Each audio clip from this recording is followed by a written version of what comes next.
Apabila ada organisasi yang dengan leceknya coba provokasi, skak aja dia dan bilang head babi gitu nih sudah dan cari sensasi. OPM selalu saja menebar teror di Papua. Selama bulan Agustus 2020, ada 3 kali pembunuhan di Kabupaten Yahukimo. Korban pembunuhan pertama adalah Henry Jovinski, seorang staf KPU Yahukimo. Ia dibunuh oleh Ananias Yalak alias Senat Snol. Ananias adalah TNI yang dipecat karena menjual amunisi ke KKB. Insiden ini menunjukkan adanya keterkaitan pembunuh dengan OPM. Korban kedua, Muhammad Toyib, seorang buruh mebel. Kemudian, Yausan, seorang tukang bangunan. Atas kasus pembunuhan tersebut, TPNPB OPM Kodap 16 mengaku bertanggung jawab.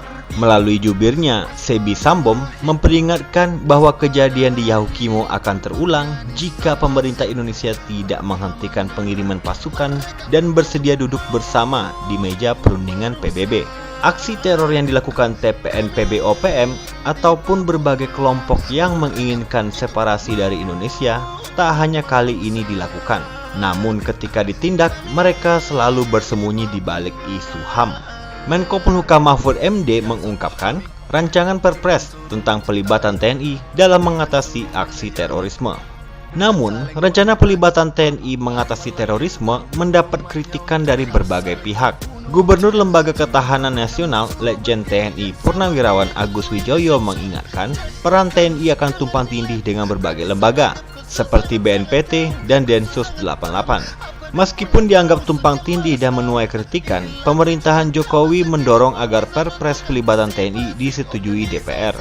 Sehingga yang jadi pertanyaan, apakah pelibatan TNI menangani terorisme terkait dengan rencana penetapan organ separatis dan pemberontak bersenjata sebagai teroris? Langkah memasukkan kelompok separatis ke dalam kelompok teroris bukanlah hal baru. Contohnya UK, ia memasukkan organ-organ teroris terkait Irlandia Utara ke dalam database teroris negara mereka, seperti Irish National Liberation Army, Irish Republican Army, dan lain-lain. Selain UK, Perancis pun telah memasukkan kelompok separatis ke dalam kategori teroris.